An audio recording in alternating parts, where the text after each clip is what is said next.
হে জগতবাসী, আজ আমি শামীম আলী চিশতি আপনাদের সামনে একটি আলোচনা নিয়ে আসলাম। সে আলোচনাটি হলো যে সর্ব অঙ্গ মায়ের মতো, বিয়ে করেছো কার মতো। হে জগতবাসী, জানি না এই আলোচনাটি আপনাদের সামনে কি একটু সাজিয়ে গুছিয়ে বলতে পারবো কিনা, তবে আমার মুর্শিদ আমার আল্লাহ যদি আমার দিকে একটু সুনজর করে তাহলে এই কথাগুলো একটু সুন্দর করে বলতে পারবো। তবে আজকের যে আলোচনাটি, যে আপনারা থামলেনের মধ্যেও পেয়েছেন, যে সর্ব অঙ্গ মায়ের মতো, বিয়ে করেছো কার মতো। দেখেন, একটা মেয়ে মানুষ কিন্তু অনেক রূপে রূপান্তর হয়। যেমন একজন মেয়ে মানুষ সে আমার বোন, একজন মেয়ে মানুষ সে আমার মা, একজন মেয়ে মানুষ সে আমার চাচি, খালা, ফুপু। তাহলে দেখা যায় যে তারা কিন্তু একটা চরিত্র নিয়ে আমার কাছে আছে। কিরকম? যে আমার চাচি সে চাচি, যে আমার বোন তো বোনই, যে আমার শাশুড়ি সে তো শাশুড়ি।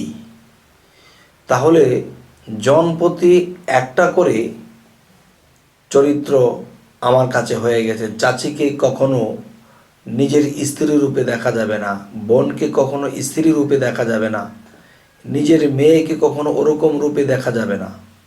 তাহলে বোঝা গেল যার যে চরিত্র আমার সাথে একই চরিত্র সারা জীবন যতদিন বেঁচে থাকি। কিন্তু স্ত্রীর চরিত্র একজন স্বামীর কাছে কয়েক প্রকারের চরিত্র, কয়েক প্রকারের ধরন। কেমন? যেমন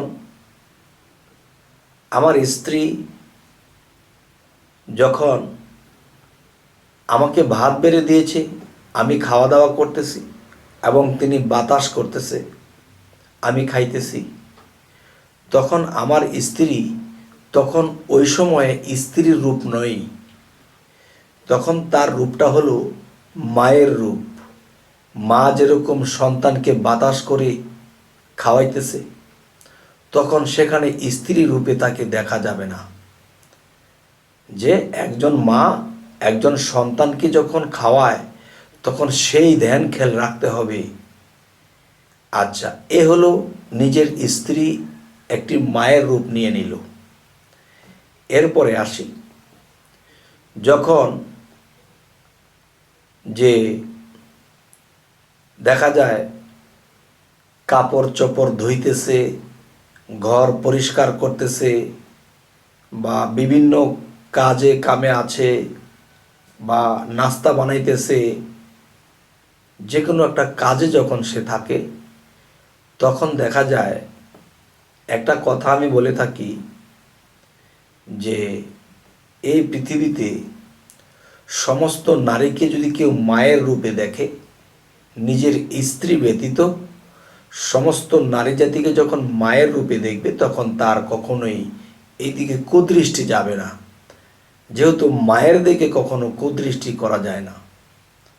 আচ্ছা, তো এখন বিষয় হলো যে নিজের মায়ের পেটের বোন, তখন মনে করব যে সে কাজ করতেছে, ঘরে ছেলে মেয়েদেরকে লালন পালন করতেছে, তখন সে একটা রূপ নিল, এটা বোনের রূপ নিল। এখানে অন্য কোনো রূপে তার দিকে আমার কল্পনা বা তার দিকে চাওয়া যাবে না। আচ্ছা, যখন সে একনিষ্ঠভাবে আমাকে হাত দুটো ধরে বলতেছে যে তুমি আমার স্বামী, তুমি আমার কাছে অনেক দামি, তো এখন বলবো কিছু কথা আমি। সেটি হলো যে আমার জন্যে তুমি এই জিনিসটা কিনে এনো, আমার জন্য তুমি এই জিনিসটা এনে দিও। তখন এখানে স্বামী স্ত্রীর মহব্বতে একজন আরেকজনের দিকে তাকানো হচ্ছে, এবং দেখা যায় যে স্ত্রীর রূপটা কখন আসে, যখন দেখা যায় যে নিজের একই ঘরে বাসস্থান, একই ঘরে শোয়া ওঠা বসা, তখন স্বামী স্ত্রীর যে রূপ তাদের মধ্যে এসে যাবে, সেই কল্পনা, সেই ধ্যান ধারণাটা এসে যাবে। সর্বসময় তাকে একই রূপে দেখা যাবে না, বিভিন্ন রূপে দেখা যাবে। তখন কি হবে, আমাদের ঘরের মধ্যে ছেলে মেয়ে যারা আছে তারা দেখতেছে যে আমার আব্বা আম্মা ঠিক যেমন একজন আরেকজনের মুরব্বী, এরকম একটা ভাব তাদের মধ্যে পাওয়া যাচ্ছে এবং তারা এই জিনিসটা শিখতেছে। এবং দেখা যায় যে যখন তিনি ঘরে গোছানো কাজ করতেছে, এটা সেটা করতেছে, তখন দেখতেছে ছেলেমেয়েরা যে আমার মা এবং বাবা এই দুজনের মধ্যে এমন একটা সম্পর্কের মতো দেখা যাচ্ছে যে তাদের মধ্যে কত একটা আদব, একজনকে একজন যে আদবের সাথে ডাকে এবং বলে, তখন মনে হয় যে তারা খুবই এক মায়ের পেটের ভাই বোনের মতো, কত মহব্বত। কিন্তু দেখা যায় অন্য অন্য সময়ে পিতামাতা যদি একই রুমে থাকে তখন তাদের চরিত্রটা আরেক রকম হয়, মধুর হয়। তো এই জিনিসগুলো যখন একটা ফ্যামিলির মানুষ, বাচ্চা কাচ্চারা দেখে বড় হবে, তাদের মধ্যে এই জিনিসগুলো গড়ে উঠবে। যাই হোক, আজকের যে আলোচনার মধ্যে যে মূল আলোচনাটাই রয়ে গেছে, সেই মূল আলোচনাটা কি? সেই মূল আলোচনাটা হলো যে সর্ব অঙ্গ মায়ের মতো, বিয়ে করলা কার মতো। তো এই কথাটা যদি আমি বলতে যাই, যে জানলে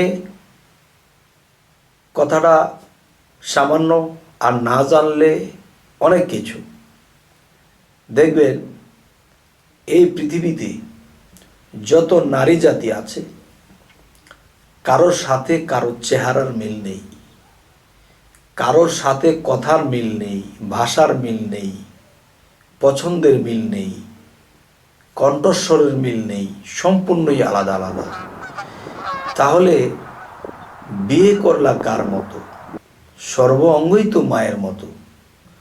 তো বিয়ে করা হলো যে আমার স্ত্রীর চেহারার সাথে আমার মায়ের সাথে মিল নেই, আমার বোনের সাথে মিল নেই, আমার মেয়ের সাথে মিল নেই, আমার চাচির সাথে মিল নেই। তাহলে কি, যে সর্ব অঙ্গ মায়ের মতো, বিয়ে করলা কার মতো? বিয়ে করেছি তার রূপেই চেঞ্জ, তার রূপের সাথে আমার মা বোনের সাথে মিল নেই, তাহলে সেই রূপটাকেই আমি বিয়ে করেছি। তাহলে আজকের কথার যে ফয়সালা এটাই, যে আমি যদি জানতাম যে এই রূপে আমার বোন, এই রূপে আমার চাচি, এই রূপে আমার খালা ফুপো, তাহলে আমি এদেরকে কখনো বিবাহ করতে পারতাম না।